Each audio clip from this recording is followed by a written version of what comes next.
దేవుడు ఇచ్చినటువంటి గొప్ప వాక్యం ఇది. దేవుడిచ్చిన గొప్ప కృప, అందును బట్టి దేవుని నామానికి మహిమ కలుగును గాక. చాలామంది ఈ శుక్రవారం అంటే తెలియదు కావచ్చు, రాలేకపోయారు. మరి రాలేకపోయిన వారిని బట్టి కూడా దేవునికి స్తోత్రం కలుగును గాక. చెప్పండి ఆమె. డ్యూటీకి లీవ్ పెడతారు బాగలేకపోతే, ఇంట్లో పరిస్థితి బాగలేకపోతే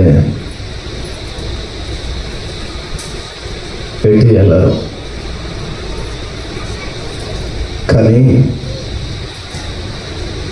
ఏదైనా మనసు బాగలేకపోతే ఎటు వెళ్ళరు, ఇంట్లోనే ఉంటారు, ఒక బాధ హృదయంలో ఉంటే. కానీ 2025 సంవత్సరాల క్రితం ఈ బాధలన్నిటిలో నుంచి ఒక మానవుని బయటకు తీసుకొని రావాలని యేసు ప్రభు ఈ లోకానికి వచ్చి ఈ క్షణంలో ఆయన సిలువపై వేలాడుతున్నాడు.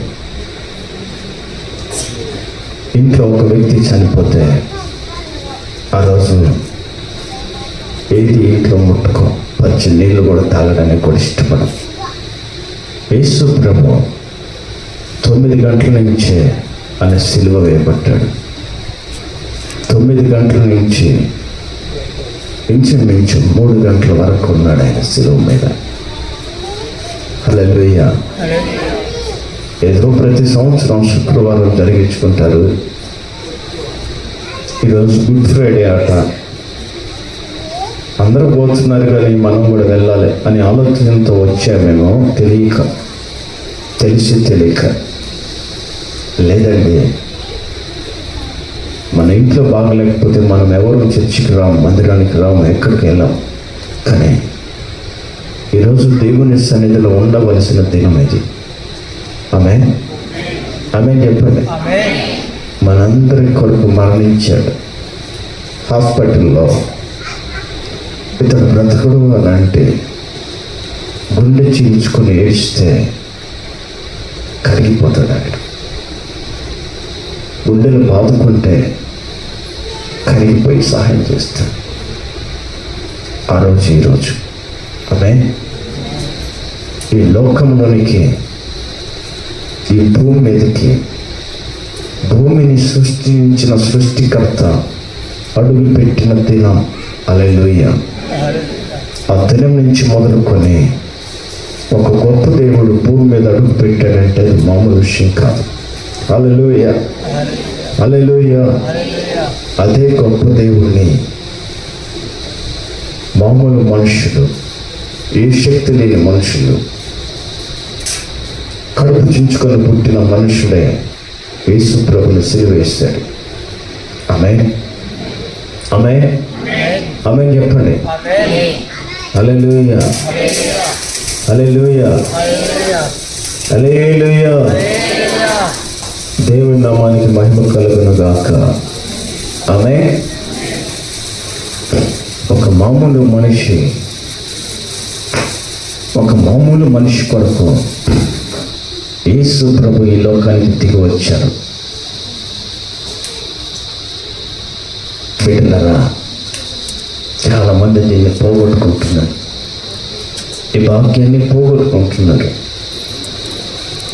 నీకు నాకు దేవుని సన్నిధిలో ఉండే భాగ్యము నాకు నీకు కలుగు చేస్తున్నా. దేవునికి వస్తారు. హల్లెలూయా చెప్పండి. హల్లెలూయా. ఈ శుభ శుక్రవారం కోసం, ఈ గుడ్ ఫ్రైడే కోసం ఇంచుమించు 40 రోజులు ఉపవాసం ఉంటారు. కొంతమంది ఏం తినరు, చాలా నిష్ఠగా ఉంటారు. మీరు ఎలాగున్నారో నాకు తెలియదు. కనీసం శుక్ర శని 3 రోజులు కూడా ఏం తినకుండా సండే రోజు పునరుత్థానం నుంచి తిరిగి లేచిన తర్వాత తినేవాళ్ళు ఉన్నారు, ఉండలేని వాళ్ళు. అంత పవిత్రంగా ఈ శుక్రవారాన్ని అందరూ యేసు ప్రభు మరణించి తిరిగి లేచిన ఈ దినాన్ని మరణించిన ఈ దినాన్ని చాలా బాగా జరుపుకుంటారు. హల్లెలూయా, హల్లెలూయా.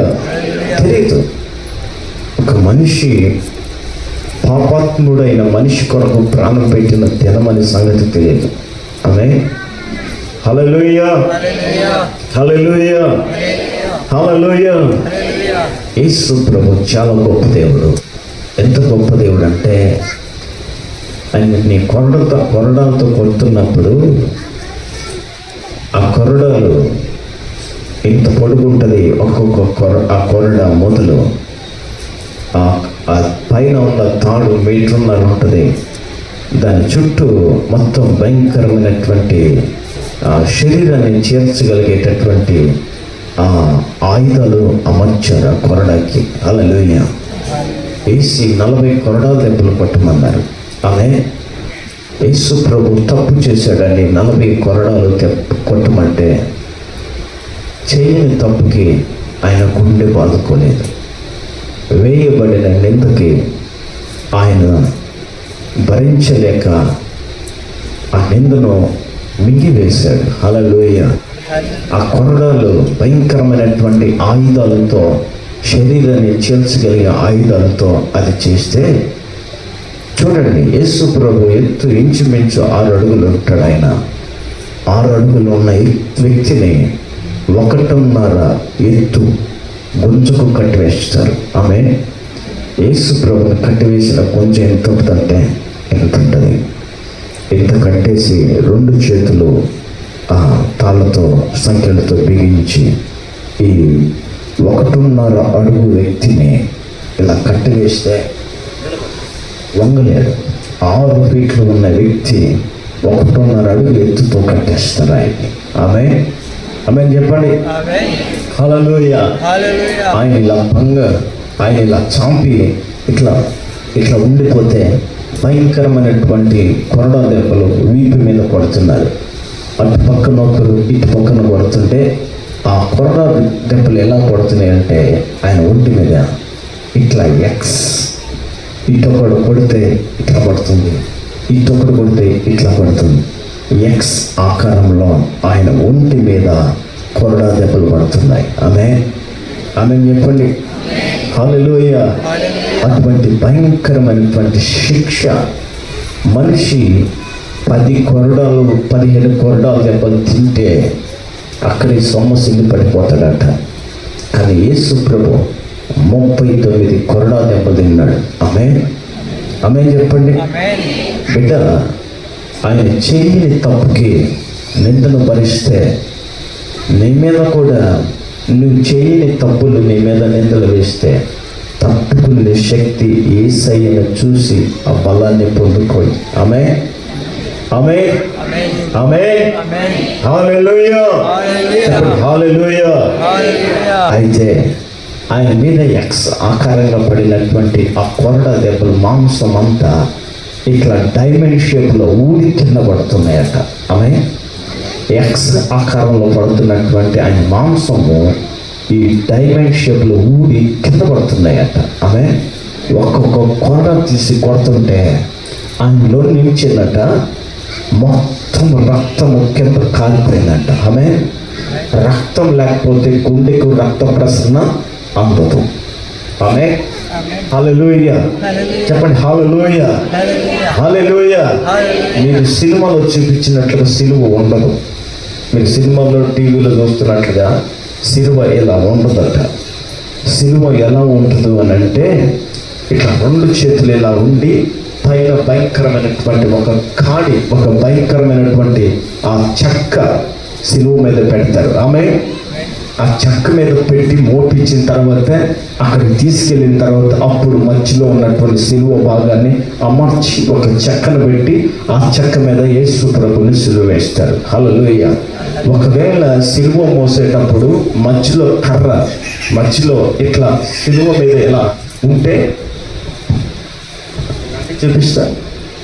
ఒక రండి తొందరగా 6 మీటర్ల ఈడే నా శిష్యుడు. హల్లెలూయా. ఎందుకంటే ఎందుకు నా శిష్యుడు అన్నానంటే తర్వాత హల్లెలూయా. ఇట్లా చక్కగా చాపి ఇక్కడి నుంచి ఇక్కడ ఒక భయంకరమైనటువంటి చక్రం కట్టేస్తారు.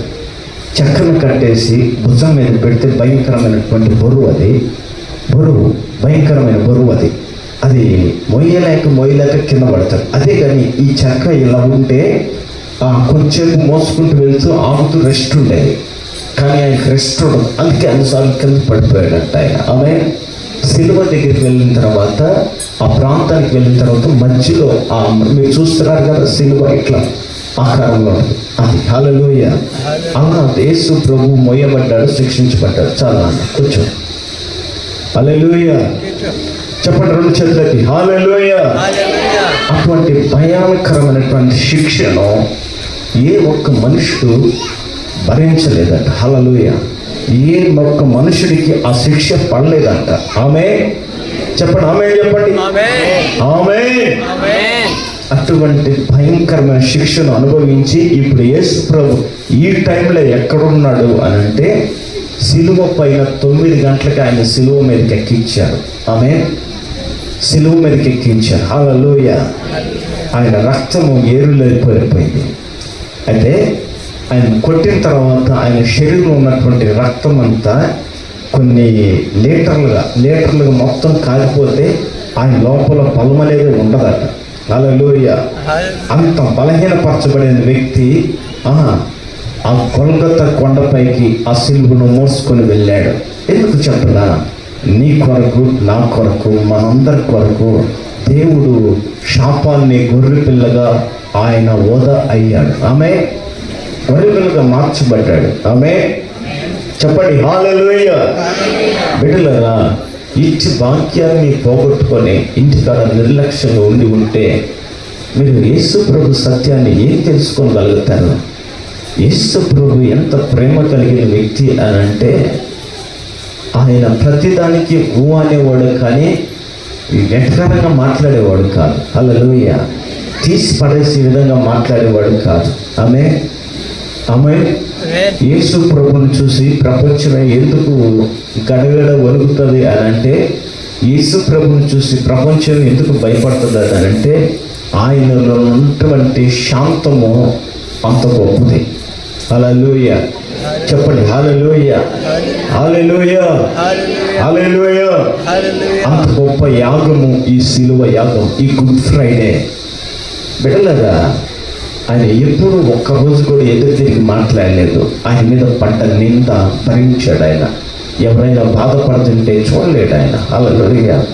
ఎవరైనా వేదన పడుతుంటే చూడలేడు ఆయన. ఎవరైనా కృంగిపోతుంటే చూడలేడు ఆయన. అందుకే ఈ లోకానికి దిగి వచ్చాడు. ఆమె అందుకే యేసు దేవుడు ఈ లోకానికి దిగి వచ్చాడు. చదవండి పరిశుద్ధ గ్రంథంలో నుంచి కీర్తన 20వ కీర్తన 2వ వాక్యం. పరిశుద్ధ స్థలములో నుండి ఆయన నీకు సహాయం చేయను గాక, సియోనుల నుండి నిన్ను ఆదుకొనును గాక. హల్లెలూయా. ప్రార్థన. మహాపరిశుద్ధుడా, జీవం కలిగిన మా తండ్రి, నీ మాటలు ధ్యానం చేసుకుని చూడగా అర్థమయ్యే విధంగా మీరు మాట్లాడి బోధించమని యేసు నామమున ప్రార్థిస్తున్నాము తండ్రి. ఆమేన్. పరిశుద్ధ స్థలంలో నుండి ఆయన నీకు సహాయం చేయను గాక, సియోనుల నుండి ఆయన నిన్ను ఆదుకొనును గాక. ఆమేన్, ఆమేన్. చెప్పండి, రెండు చేతులు వచ్చి. ఆయన నీకు సహాయం చేసే స్థలం ఏంటి తెలుసా? పరిశుద్ధమైన స్థలం. ఆమేన్. ఆయన నీకు చేసే సహాయం ఎటువంటిదో తెలుసా? పరిశుద్ధపరచబడినటువంటి మనసుతో సహాయం చేస్తున్నాడు ఆయన. హల్లెలూయా. ఎంతమంది ఈ పరిశుద్ధమైనటువంటి సహాయం చేయగలిగే గుణాలు కలిగి ఉన్నారు, లక్షణాలు కలిగి ఉన్నారు? ఆమె చెప్పండి, ఎంతమంది పరిశుద్ధమైన మనసు కలిగి ఉన్నారు?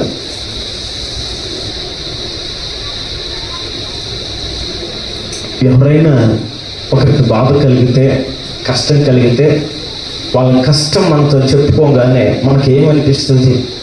మనం ఉండి కూడా సహాయం చేయలేనటువంటి దాన్ని ఏమంటారు తెలుసా? పరిశుద్ధమైనటువంటి సహాయం చేయలేనటువంటి ఆ మనసుని నువ్వు పొందుకోలేదని దాని అర్థము. వినండి, దేవుని వాక్యాన్ని వినండి. పరిశుద్ధమైనటువంటి స్థలంలో నుండి ఆయన నీకు సహాయం చేస్తున్నాడు అని అంటే పరిశుద్ధమైనటువంటి జీవితాన్ని నువ్వు జీవిస్తున్నావు కాబట్టి, పరిశుద్ధమైన జీవితాన్ని దేవుడు నీకు కలుగజేస్తున్నాడు కాబట్టి, ఆయన పరిశుద్ధ స్థలంలో నుంచి ఆయన నీకు సహాయం చేయడానికి ఇష్టపడ్డాడు. ఆమేన్, ఆమేన్, ఆమేన్ చెప్పండి. హల్లెలూయా, హల్లెలూయా.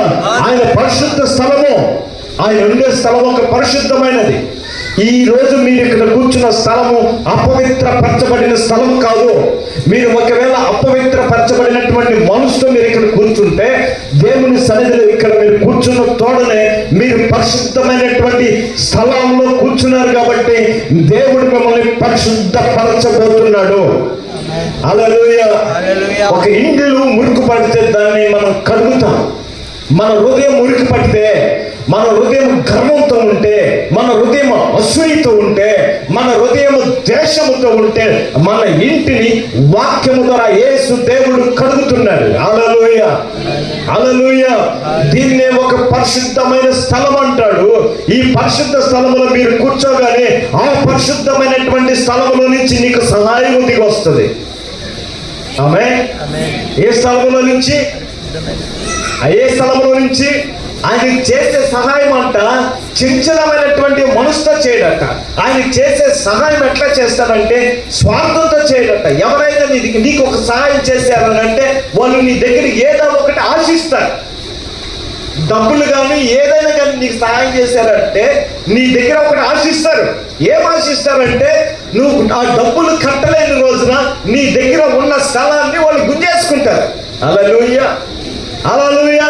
వాళ్ళు నీకు సహాయం చేస్తున్నారంటే నీ మంచితనంతో కాదండి, నీ మీద ప్రేమతో కాదండి, నీ మీద దయతో కాదు. వాళ్ళు నీ దగ్గర ఉన్నటువంటి ప్రాపర్టీ, ఏమంటారు ప్రాపర్టీనా, ఆస్తిని తీసుకోవడానికి మాత్రమే సహాయం చేస్తున్నారు. హల్లెలూయా చెప్పండి. హల్లెలూయా, హల్లెలూయా. యేసు ప్రభు సహాయం చేస్తే ఎట్లా ఉంటుందంటే ఇచ్చేస్తాడు, ఇంక అడగడు ఆయన. నువ్వు ఇస్తానన్నా కానీ తీసుకోడు ఆయన. ఆమేన్ చెప్పండి. హల్లెలూయా. పరిశుద్ధమైనటువంటి స్థలంలో నుంచి ఆయన నీకు సహాయం చేస్తాడు. నేను చెప్పాను, ఎంతమంది ఈ పరిచర్యలో పాలుభాగస్తులుగా ఉండి మీటింగ్స్ లో పరిచయం చేస్తారు బాధ్యతగా, వాళ్ళకి దేవుడు ఆశీర్వాదకరమైనటువంటి జీవితాన్ని ఇస్తాడు. ప్రతి ఒక్కరిని ఆ రోజున ఆశీర్వదిస్తాడంటే ఈ సంవత్సరం అధికమైనటువంటి ఆశీర్వాదంతో నింపుతాడని చెప్పాను నేను ఇక్కడ ప్రేర్ చేస్తున్నప్పుడు. హల్లెలూయా. ఎంతమంది ఆ పరిచర్య చేసిన వాళ్ళు దీవించబడ్డారు, ఆశీర్వదించబడ్డారు? చేతులు ఎత్తండి. ఆమె పరిచర్య ఇక్కడ చేసిన వాళ్ళు, నాకు లాభం కలిగింది అన్నవాళ్ళు. ఆమె రమేష్ గారు నీకేం లాభం కలిగింది? ఇక్కడ పరిచర్య చేశారు, ఇంతేనా? ఈ పరిచర్య చేసిన వాళ్ళు ప్రతి దాంట్లో నుంచి తప్పించబడతారు, కాపాడబడతారు అని చెప్పాను నేను. ఆమె నేను చెప్తున్నాను, మీరు పరిచర్య చేసింది వృధా పోదు. హల్లెలూయా, హల్లెలూయా, హల్లెలూయా చెప్పండి. హల్లెలూయా, హల్లెలూయా. వృధా కాదు అది. ఆయన సియోను నుండి సహాయం చేసే దేవుడు. మీరు ఇక్కడ పరిచర్య చేస్తున్న దేవుడు చూశాడు, ఆ పరిచర్యకు తగిన వెల దేవుడు చెల్లిస్తాడు. మీ జీవితాల్లో మీకు జరిగినాయా లేదో కానీ మా జీవితంలో అయితే జరిగిపోయింది. ఆమేన్, ఆమేన్, ఆమేన్, ఆమేన్, ఆమేన్ చెప్పండి. హల్లెలూయా. మేము కాపాడబడ్డాం, పరిచర్య చేశాము, కాపాడబడ్డాం. మీరు పరిచర్య చేశారు లేదో నాకు తెలియదు, మీరు పడ్డారో లేదో. మీరు మంచి మనసుతో పరిచర్య చేస్తే ఆ మనసు పరిశుద్ధమైన స్థలంలో నుంచి ఆయన నిన్ను చూస్తాడు. ఆ పరిశుద్ధమైన స్థలంలో నుంచి దేవుడే నీకు సహాయం చేస్తాడు. హల్లెలూయా, హల్లెలూయా, హల్లెలూయా, హల్లెలూయా. పోయిన ఆదివారం మేము కొత్తపల్లికి వెళ్ళాం. నాతో పాటు అరవింద్ కూడా వచ్చాడు. ఎందుకండి ఈ మధ్య అంతా బాగా నిద్ర లేదు, నాకు పడుకుంటున్నాను కానీ నిద్రపోవట్లేదు. మధ్యాహ్నం ఇంచుమించు 1 గంట టైంలో భోజనం వేసి నేను బయలుదేరాను. చొప్పుదండి దగ్గరికి వచ్చేసరికి నాకు నిద్ర వచ్చేసింది, బాగా కంట్రోల్ చేసుకోలేకపోతున్నా. హల్లెలూయా. ఆల్రెడీ ప్రతిమ దాటగా నిద్ర కళ్ళు నాలో ఉన్నాయి, ఆపుకోలేకపోతున్నా. ఆమె అక్కడక్కడ ఆపుతామని ప్రయత్నిస్తున్నాను కానీ నా వల్ల కావట్లేదు. ఇంకో 10 నిమిషాల్లో వెళ్ళిపోతాం కదా, కంట్రోల్ అయిపోతుంది. చొప్పుదండి దగ్గరికి వచ్చేసరికి, బొమ్మ దగ్గరికి వచ్చేసరికి, ఆ ఎంట్రెన్స్ చొప్పుదండి ఫస్ట్ బస్ స్టాప్ దగ్గరికి వచ్చేసరికి ఒక పెద్ద ఆయన నడుచుకుంటూ వెళ్తే ఆయన దగ్గరికి వెళ్ళిపోయింది బండి. ఆమె హల్లెలూయా. నిద్ర మీద ఉన్నాడు. ఆయన కళ్ళు తెరిచేసరికి నా బండి ఎదుర్కొన్నాడు. వెంటనే అక్కడ కంట్రోల్ చేసుకుని మళ్ళీ వచ్చాను. కొంచెం దూరం వెళ్ళిన తర్వాత నా వెనక అరవింద్ కూర్చున్నాడు. హల్లెలూయా. ఆర్నకొండ దాటిన తర్వాత ఆర్నకొండ ఎంట్రన్స్ అయ్యేటప్పుడు నిద్రపోయాను. బండి మీద నిద్ర వచ్చేసింది బాగా. హల్లెలూయా. నిద్రపోయేసరికి చెట్లకు బండి వెళ్ళిపోతుంది. ఆమె నేను కళ్ళు తెరిసేసరికి చెట్లలోకి వెళ్ళిపోతుంది. మొత్తం అంతా ఒకలాగా అయిపోయింది. ఆ తర్వాత కళ్ళు తెరిసేసరికి చెట్లకు వెళ్తుంది. ఆ బండిని వెంటనే కంట్రోల్ చేశాను. అరవింద్ అన్న అంటున్నాడు. ఏమైందిరా? చూసేసరికి వాడు పాపం ఆ కాలు కింద పెట్టాడు. కాళ్ళు కింద పెట్టి, కింద పడలేదు కానీ కాళ్ళు కింద పెట్టేశాడు. కాలు కొంచెం చర్మం ఊడిపోయింది. ఆమె వాడు చెప్పాడో లేదు కానీ మాకు ఇట్లా జరిగింది అని చెప్పాడో లేదు కానీ, లేదు మేము బండి స్లిప్ అయింది. ఏం జరిగిందిరా అని అడిగాను అండి. హల్లెలూయా. ఏం జరగలేదు లేదన్నా అన్నాడు. ఆమె ఆ మండలు ఇక్కడ తగిలే నాకు, ఇక్కడ గుచ్చుకున్నాయి. ఇప్పటికి నేను చెప్పలేదు. హల్లెలూయా. ఇంట్లో కూడా చెప్పలేదు సాక్ష్యం. వాళ్ళు భయపడతారని వాళ్ళకు కూడా చెప్పలేదు. ఆమె ఎంత ప్రమాదాన్ని దేవుడు తప్పించాడో చూడండి. హల్లెలూయా. దేవుని సన్నిధిలో చేసే ప్రతి పరిచర్య కాపాడబడుతుంది, నేను రక్షిస్తుంది. హల్లెలూయా. చెప్పండి హల్లెలూయా. నా దేవుని పరిశుద్ధ స్థలంలోకి పోయేవారు అంతముల గురించి ధ్యానించే వారికి ఆ సంగతి నాకు ఆయాస్కరంగా ఉంటుంది. హల్లెలూయా. మీరు దేవుని సన్నిధి పరిశుద్ధమైన మనసుతో రాకపోతే దీవెనలు పొందుకోలేరు. హల్లెలూయా. పరిశుద్ధ స్థలంలో నుంచి దేవుడు సహాయం చేయడానికి మీకు రెడీగా ఉన్నాడు. ఆమేన్. చెప్పండి హల్లెలూయా. మీకు పరిశుద్ధమైనటువంటి స్థలంలో కూర్చున్న నా దేవుని బిడ్డలారా, సియోను నుంచి మీకు త్వరలో మీరు పరిచయం చేసిన వారు, ఈ మీటింగ్స్ లో పాలి భాగస్తులైన వారందరికి పరిశుద్ధమైన స్థలముల నుంచి సహాయం అందించబడబోతుంది, అందుకోబోతున్నారు. ఆమేన్. చెప్పండి ఆమేన్. మీరు సహాయాన్ని ఖచ్చితంగా అందుకోబోతున్నారు. హల్లెలూయా. చదవండి, మరొక మాట చదువుతున్నా.